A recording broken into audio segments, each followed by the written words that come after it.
Չեմ կարող ես գնահատել որքանով է արդարացի թե ոչ, կան պատասխանատուներ, որոնք դրա համար ուրեմն այդ թվում նաև բյուջեից փող են ստանում, թող նստեն, հաշվարկեն եւ համոզեն կամ հաստատել կամ ապացուցեն։ Այս պահի դրությամբ համոզիչ չէ, ինչ որ ես կարդացել եմ կամ տեսել եմ, համոզիչ չէ։ Այսինքն նորմալ է, որ հեծը ինքը ունի սնանկության եզրին ունի պարտքեր, այդ պարտքերը փորձում են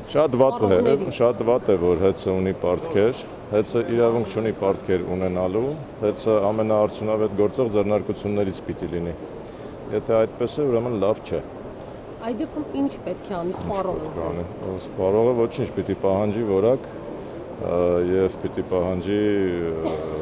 մշտական պահանջմունքի բավարարում։ Այսինքն ողջ ակցիաների տեղին է։ Պարոն նախարար, բարև ձեզ։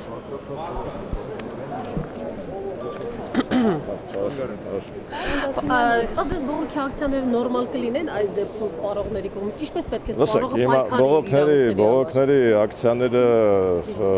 եթե կա բողոք, ուրեմն միտեղ դա պետք է արտահայտել։ Եթե կա բողոք, թող արտահայտվի։ Ես դրան չեմ կարող ոչ կողմ լինել, ոչ դեմ, դա բնական երևույթ է։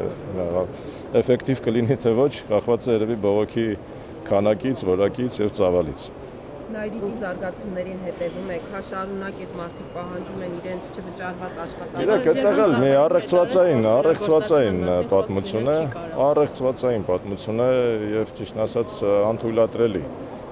նորմալ ցիվիլ հասարակարգում անհասկանալի է թե ինչու է այդպես եղել, այդպես ստացվել։ Նորից անգլերեն մի տերմին կա, կոչվում է mismanagement, հա, սխալ կառավարում կամ ոչ բավարար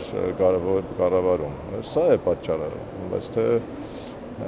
պատասխանատուները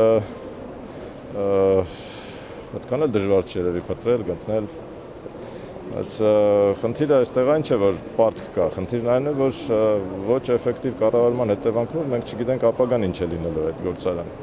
Պարոն Դարփինյան, իսկ այսօրվա մեր վարչապետի գործունեությունը ձեզ բավարարում է որպես նախկին վարչապետ։ Լսեք, ինձ ինչ բավարարում, չի բավարարում, պրովոկացիոն հարցեր մի տվեք։ Ես համարում եմ, որ Հովիկ Աբրամյանը անում է իր հնարավորությունների այս պահի երևի մաքսիմումը։ Իսկ եթե դուք լինեք հիմա վարչապետ։ Եթեներով չխոսենք։ Չէ, օրինակ դուք տեսնեք զարգացման նոր հեռանկարներ այլ։ Եթեներով չխոսենք։ Գիտեք, ես համարում եմ, որ կառավարման թիմ գոյություն ունի, այդ թիմը ունի իր ստրատեգիական պատկերացումները եւ իրագործում է։ Ինչքանով էֆեկտիվ կամ ոչ, ուրեմն գնահատում է հասարակությունը եւ դուք որպես վարչապետ դուք տեսնում եք լիքը բազմաթիվ շտկումներ, որոնք դուք կարողանայիք անել, վիճակի կլինեք։ Գիտեք, ես գաղափարական եւ պրոֆեսիոնալ կառավարման կողմնակից եմ եւ ոչ քաղաքական։ Այսօր ընտրված է քաղաքական կառավարման մեխանիզմը, որը իմ կարծիքով մեզ նման երկրների համար շռայլություն է։ Մենք պիտի ունենանք պրոֆեսիոնալ կառավարում եւ գաղափարական թիմ։ Սա է իմ մոդելը, բայց այլ մոդել է աշխատում։ Անդրեյանի հնարավորությունների առավելագույն ասելով ինչ նկատիվ եք մտավոր հնարավորությունները, թե Էլի դուք պրովոկացիոն հարցեր եք տալիս։ Ես որևէ վատ բառ ընդհանրապես սովորություն չունեմ որևէ մեկին փնովելու կամ որևէ վատ պիտակներ կպցնելու։ Ես հարգում եմ Հովիկ Աբրամյանին եւ ամեն դեպքում եւ ցանկացել եմ եւ ցանկանում եմ նրան հաջողակ լինել որպես Հայաստանի Հանրապետության վարչապետ։ Դա ես կարծում եմ, որ բոլորիս ցանկությունը պետք է լինի եւ եթե վարչապետը լինի հաջողակ, նշանակում է բոլորս կլինենք հաջողակ եւ կներեք այդ արտահայտությանս բարգավաճ։ Իսկ նա հաջողակ է։ Ով։ Հովիկ Աբրամյանը։ Ես կարծում եմ գնահատական, այսինքն գնահատել նրա հաջողության աստիճանը այսօր դեռ վաղ է, իհարկե, չէ, իհարկե վաղ է։ Մենք պիտի սպասենք որոշ ժամանակահատված։ Տնտեսական վիճակը լավը չէ երկրի, ցուցանիշները վատն են, անկեղծ ասած, եւ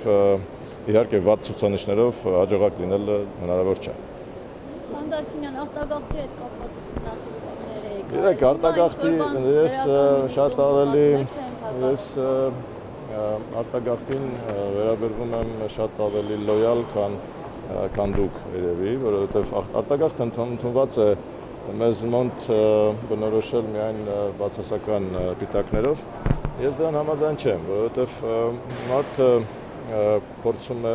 ինքը իրագործել իր պոտենցիալը եւ հնարավորությունները։ Եվ աշխարհը այսօր գլոբալ է, եւ եթե այդ պոտենցիալը հնարավոր է իրականացնել մեկ այլ տեղում, ուրեմն այդ մարդը ազատ է իրականացնելու։ Վերջին հաշվով մենք պետք է նաեւ հաշվի առնենք, որ մարդիկ, որոնք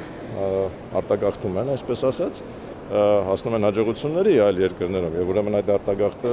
արդարացված է, չէ՞։ Այդ թվում նաեւ մեզ համար, որովհետեւ մենք ունենում ենք հաջողակ բարգավաճ, նորից եմ ասում, ուրեմն հարուստ եւ լավ կլինի նաեւ խելոք, որ լինեն հարուստները հայրենակիցներ, որոնք իհարկե մեր ընդհանուր հայ ազգի, հայության ընդհանուր կապիտալն են, դա վատ բան չէ։ Գիտեք, իր որոշելիքն է, ես չեմ կարող ասել, ես տեսա, չտեսա, որտեղից տեսնեմ, եթե դա առանձնապես չերևաց, բայց իր որոշելիքն էր, ինքը որոշեց այսպես, հարգենք այդ որոշումը, այսինքն, եկավ ինչ-որ մի ջրբաժանի եւ որոշեց ուրեմն այնպես ինչպես որոշեց։ Ես հարգում եմ այդ որոշումը, ինչպես նաեւ կոչ եմ անում ձեզ հարգելու։ Ամեն մեկը ինքն է որոշում իր քաղաքական տրայեկտորիայի, այսպես ասած, հաջորդ